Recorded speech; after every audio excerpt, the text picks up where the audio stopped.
Okay, nasa linya po. Ito po yung pag-uusapan, yung kinuwento ko sa inyo kanina na nangyari dyan sa Parañaque Condominiums, ha?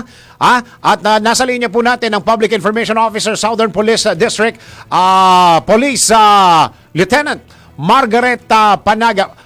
Madam, magandang araw po. Magandang araw po, sir. Salamat po sa paanyaya po, sir. Opo. Naririnig po ba ako, sir? Opo, malinaw naman po. Kami po'y magfa-follow up regarding po ito dito sa nangyaring shooting incident sa may Azure po ba ito? Azure? Ito po ay isang condominium. Condominium, yes. Opo, yung shooting Opo. incident, may pagkakakilanlan na po ba yung 59 anyos na umano'y shooter, madam? Yes po, sir. Identified na po natin yung suspect, sir, and continuous po yung follow-up manhunt operation po natin sa suspect natin. Opo, hindi pa po pwedeng i-share yung pangalan? Yes, sir, naunawaan po namin ang ating mga kababayan na Opo. gusto na pong malaman. Pero yun po, meron po tayong sinusunod po na Data Privacy Act, kaya po hindi po natin ito ma-disclose publicly. Sana maunawaan din po nila ito. Hindi ho ba yung kasama sa panawagan kung may nakakilala sa ganito, ipagbigay alam sa inyo kung may nakakilala sa taong ito? Hello, Wala sir. ho bang ganon? Hello? Hello, madam. Naririnig niyo po ako? Hindi ho kasama sa... Medyo nawala po. Opo. Medyo nawala po. Hindi ho ba kasama sa panawagan na i-broadcast po o sabihin po natin yung pangalan at kung may nakakilala at nakakita sa taong ito ay magbigay tawag sa inyo o ipaalam sa inyo? Hindi po ganon?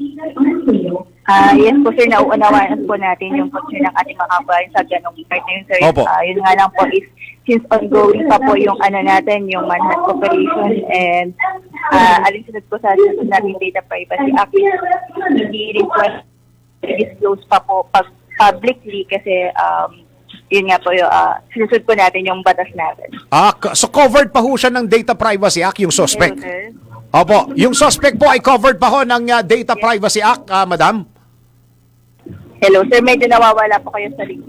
Opo. Naku, mobile ho ba kayo? Kayo po ba yung nasa sasakyan? Andito po kami, sir, sa may, po, sir, May event? talk ceremony po. May No, event po ngayon, sir, sa Naku, pasensya na kayo. Magpa-follow up Opo, lang kami. okay. So, sa ngayon Yes po, po, sir. opo.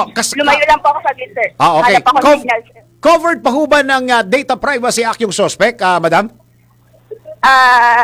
Yes, sir. Nauna po natin, bagamat pinoprotektahan po natin ang mga karapatan po ng biktima at suspect, meron din po tayong presumption of innocence po. So, hanggat wala pa pong decision mismo sa korte po, hindi pa rin po natin mabibigay yung detalye po ng suspect na ito. So yung yung pangalan po na hawak ninyo, may picture na kayo? Binigay ho ba sa inyo ng Azure Residences yung data na hawak ninyo? Yes, sir. Nag-backtracking po tayo and na-confirm nga po natin na itong suspect is unit owner din po sa nasabing condominium na ayon. Opo. And patuloy po yung pangalap po natin ng information kung saan po ito ngayon yung suspect na ito. Paano po na-identify yung suspect? Sa pamamagitan po ba ng witness o ng CCTV na hawak po ninyo?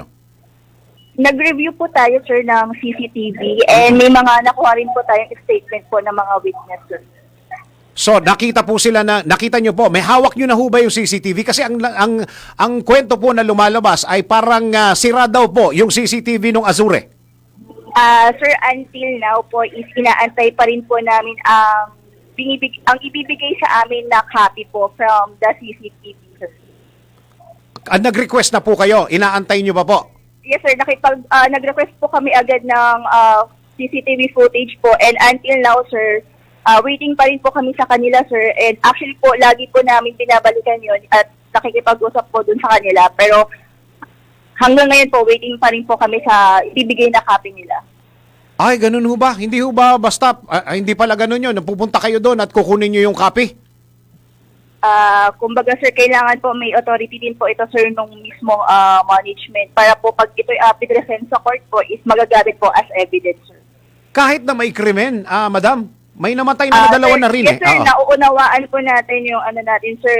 Sinusunod lang din po natin yung mga batas po natin. Mm-hmm. And continuous po yung coordination natin sa management, sir. And until now, yun nga po, sir, is inaantay pa rin po namin yung mismong extracted copy mula po sa kanila. Okay, kung identified nyo na po yung suspect, siya po ba'y Pilipino o Banyaga? Hello, sir. Ano po? Pilipino ho ba itong suspect o foreigner? Pinoy po itong suspect. Pinoy. Okay. Kasi base doon sa mga comments na nakita ko, ay parang foreigner. So, hindi pala totoo yun. Pinoy ho pala ito. Ano ho ang mga data na hawak po ninyo? Siya po ba'y naninirahan sa Azure na mag-isa o kasama ho yung pamilya? As per validation, sir, wala ho siyang kasama. And yes po, and nasa mga 59 years old na po ito, and nasa mga katamtamang katawan ho. Okay. Doon ho regarding ho doon sa bakit niya ho ginawa yung krimen, na-establish na ho ba yan? May O tuloy pa po. statement po yung, hello sir, Opo. Doon po sa isang victim, sir, base po sa statement nung anak ng biktima, 3 months ago, nagkaroon daw po ng altercation itong kanyang father and yung suspect. Kasi po, parang this oras ho ng gabi yun is kumakatok itong sa suspect sa unit nila. Okay. For no reason. And then, nireport ko ni victim itong ginagawa ni suspect kasi this oras po yun ng gabi. So, kumbaga, nakaka-istorbo na ho yun. So, nagharap po sila nun sa security office nitong condominium na ito and nagkaroon nga daw po sila ng heated altercation and tinitingnan nga po na maaring personal grudge ang isa sa mga motibo nitong suspect. Pero doon po sa 5 victim po is inaalam pa po natin yung motibo ng suspect. So isa doon sa mga kaaway. So hanggang ngayon po, hindi pa na-establish yun kung ilan doon sa yung biktima at saka yung mga nasawi. Ano po sir ulit? Pakiulit. Hindi pa natin na-establish kung sino doon sa mga biktima ang kaaway niya. Yung isang nasawi sir doon, yun po yung nagkaroon siya ng altercation. Okay. Sa mga nasawi po sir. Opo, yung kwento niyo, pasensya na kayo, nawala kayo kanina. Sino ho ang nag-report sa pulisya ng yung kinakatukan niya na unit? Yung isa po doon sa nasawing victim sir, nireport ko sa security office po nung condominium na yun. Okay. Ganun nga ho ang ginagawa ng suspect. And then, nagharap po sila and nagkaroon po sila ng heated altercation nung nagharap na po sila sa security office. Yun ho bang barel na ginamit? Lisensyado po? Hello, sir. May lisensya ho ba yung barel na ginamit ng suspect, madam? As per verification, sir, meron pong licensed firearm itong suspect. Pero imamatch pa po natin yung mga nakuha nating basyo ng bala kung ito ho ba yung mismong firearm niya na lisensyado. Okay. Yun ho. Ito, last question ko na ho ito, madam ha. Yun hong sinasabi ho ng mga comment kanina, ay, binabasa ko kanina, meron siguro isa siya doon sa may-ari ng unit. Medyo maluwag daw po yung security pagdating sa mga kapkapan, pagpapasok daw ho ng condominium. Na-establish na ho ba ito, madam? Sir, siguro regarding po dyan, patenta po tanongin natin yung mismong security management po ng condominium na yon, sir. Okay. So, kung na-establish nyo na po na hawak po ng condominium yung CCTV, hanggang kailan po ang binibigay nating palugit sa kanila para doon sa pagbibigay ng CCTV na copy? Sir, sa kanila, sir. Actually, kanina kausap ko po yung sir, Parañaque Station. Pinuntahan po nila ulit and waiting pa rin po. Ngayon po, magpa-follow up po ulit ako sa Parañaque Police, sir, para po kung may update na po sila regarding sa CCTV footage po. Yun. Okay.